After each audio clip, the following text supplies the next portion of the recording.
On May 9, 2016, a great injustice occurred in America.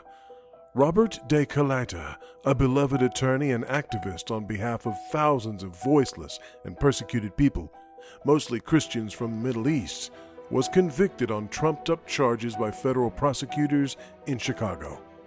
Get this, he was found guilty of daring to claim that Christian persecution exists in Iraq and Syria, daring to believe there are Islamic terrorists ready and waiting to attack these Christians if deported back to the Middle East.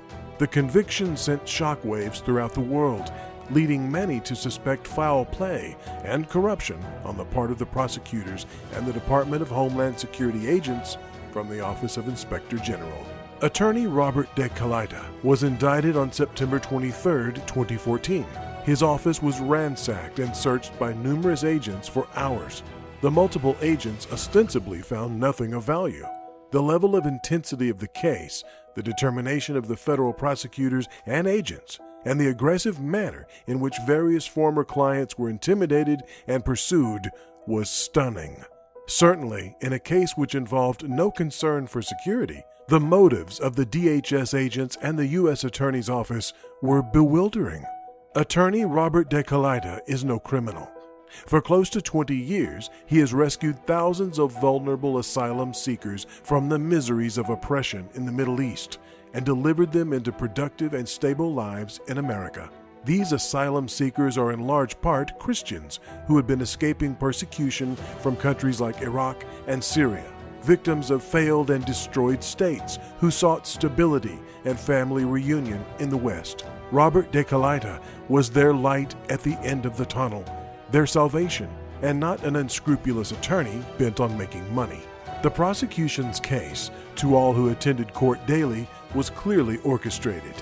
It sought to show that attorney Robert DeKelaita was an unethical and dishonest attorney, told his clients to lie. Through 9 former clients, the government, in clearly prepared and coached testimony, sought to show that over a decade ago, these clients were told to lie.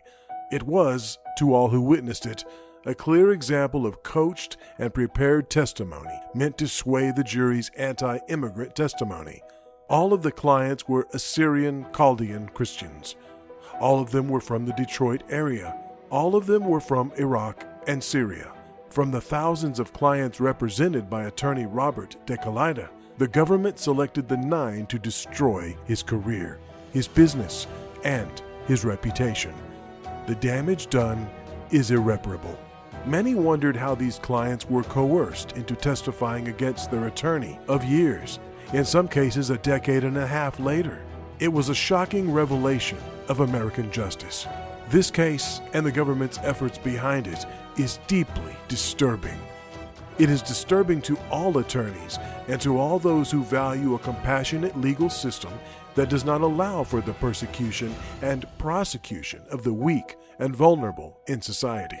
The U.S. Attorney's Office has chosen a target that it feels the American public cares little about: refugees who are from the war-torn countries of Iraq and Syria. In other words, the untouchables of our society. However, the government is mistaken. This case has begun to awaken in many Americans the injustice of a system that needs repair.